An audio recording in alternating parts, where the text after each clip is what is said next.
All right, guys, this is welcome back to the channel. This is video number 1 in this little series here. I posted on my YouTube channel in the community tab some questions, or things that you're having issues with during hunting, no matter what they are, and hopefully I can help answer your questions and help you out, even in this year or into the 2023 season, leading into next fall.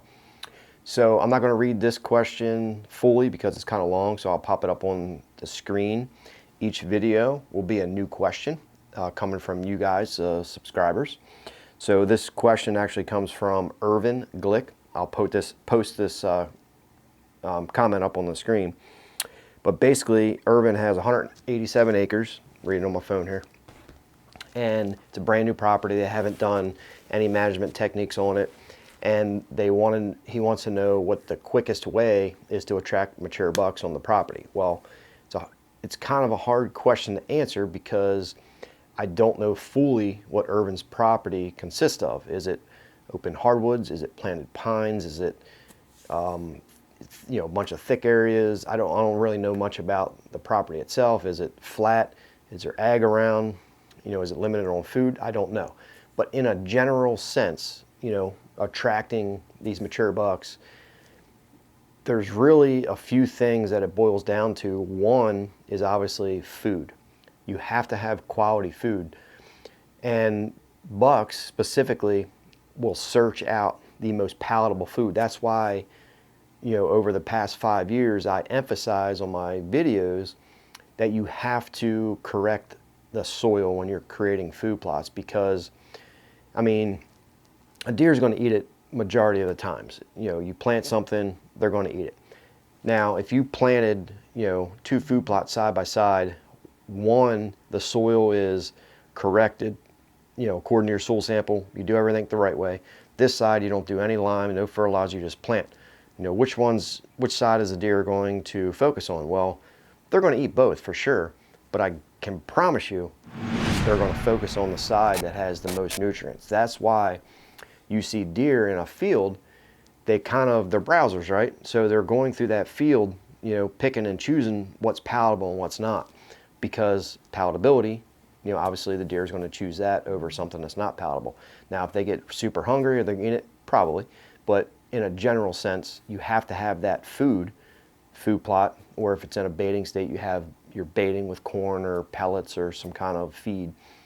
But you have to have that quality food source to be able to transition them deer from a bedding area to a food, and you can intersect them, or if you're hunting from a distance, over that food plot where you're not spooking it out, that's a great way to attract deer. The second thing is pressure.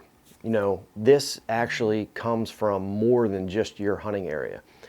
I've experienced part of that this year on a new property that we have in Pennsylvania, and I believe that was a huge factor.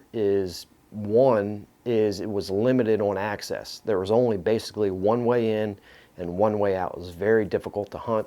The second thing is I think there was a lot of hunting pressure in the surrounding areas, and the property that we were hunting specifically, the deer really weren't staying there because there wasn't that much of bedding. And we couldn't really do anything about that because it's not technically our property, it's a lease property. So we had some issues with that. But that is the number 2 thing, is pressure.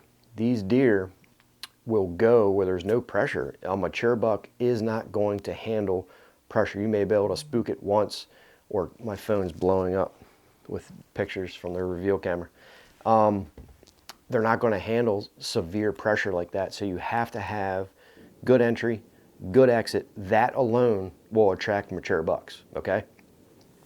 And this comes from neighboring properties. If your property is, surrounding areas are pounded with hunting pressure, it's going to have a ripple effect, and it's going to affect your property.